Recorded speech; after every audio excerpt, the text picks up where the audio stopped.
Joining me now on the phone is Kim Klein. She lives in the United States, but she's currently visiting France. Kim, you kind of picked a bad time to be there, I suspect. What are you hearing? What are you seeing? What's it been like? Well, we were at dinner. There were five of us at dinner. One person was a friend who lives here. And all of a sudden at about 10:30, all of our cell phones started going off.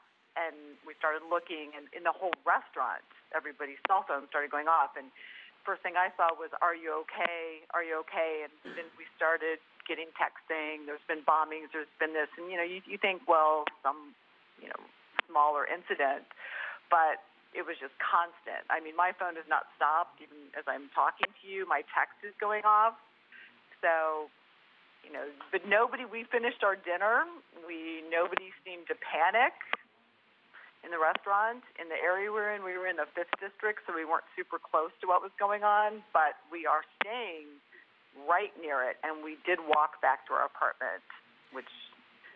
How eerie, or I guess that's the best way to put it. How eerie was it to have all those phones going off at the same time, to be walking through that neighborhood after something like this happened?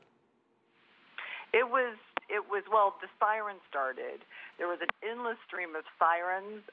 That was the main thing we noticed.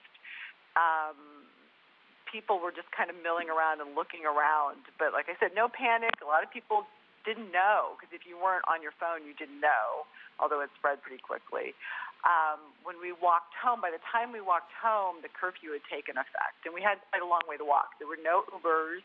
Uber had shut down. The taxi services, there were taxis, but they were awful. You couldn't get one. People were kind of rushing on the street, and there were very few people on the street. And we were walking toward where it happened, because that's where our apartment was, but we were kind of on the outskirts, so we came home anyway.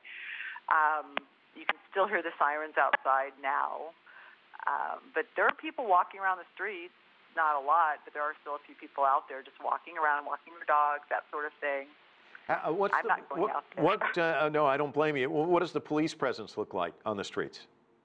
We saw some tanks, and we were walking back. We saw 2 or 3 tanks full of armed officers. We just saw a lot of ambulances and police cars. Constant, it was like one constant siren, and it's been that way almost all night. It seems to have slowed down a little bit right now.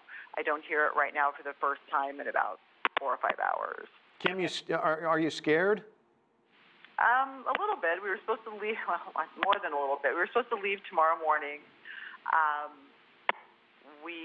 I doubt we're going to be leaving. As far as I know, the airport's closed. I can't imagine we're going to find a cab at 7:30 in the morning.